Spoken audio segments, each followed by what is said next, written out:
சென்னையின் முக்கிய சாலையாக உள்ள OMR சாலையில் சென்னை ராஜீவ்காந்தி சாலை, ECR சாலை, திருவான்மியூர், தரமணி, மத்திய கைலாஷ், துறைப்பாக்கம் பகுதிகளை இணைக்கும் சந்திப்பாக டைட்டில் பார்க் உள்ளது. இதன் அருகிலேயே மேம்பால ரயில் நிலையம் உள்ளது. ஐடி நிறுவனங்கள் அதிகம் உள்ளதால் போக்குவரத்து நெரிசல் அதிகமாக காணப்படுகிறது.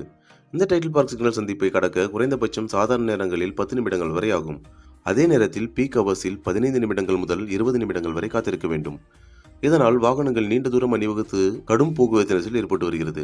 இந்த டைட்டில் பார்க் சிக்னலில் ஒரே நேரத்தில் 200 முதல் 300 பேர் சாலையை கடக்கின்றனர். இதனால் சிக்னலை அதிக நேரம் இயக்க வேண்டியுள்ளது. எனவே ராஜீவ்காந்தி சாலையில் ஏற்படும் போக்குவரத்து நெரிசலை குறைக்க டைட்டில் பார்க் மற்றும் இந்திரா நகர் ரயில் நிலையம் அருகே ரூபாய் 108 கோடியில் யூ-டர்ன் மேம்பாலம் அமைக்கப்படும் என 2019 ஜூலை மாதம் அறிவிக்கப்பட்டு, அதன்படி இந்திரா நகர் ரயில் நிலையம் அருகே ரூபாய் 20 கோடி மதிப்பீட்டில் சென்னையின் முதல் யூ-டர்ன் மேம்பாலம் கட்டி முடிக்கப்பட்டு கடந்த ஆண்டு நவம்பர் மாதம் மக்கள் பயன்பாட்டிற்கு திறந்து வைக்கப்பட்டது. 450 மீட்டர் நீளம் மற்றும் 25 அடி அகலத்தில் அமைக்கப்பட்டுள்ள இந்த யூ வடிவ மேம்பாலத்தில்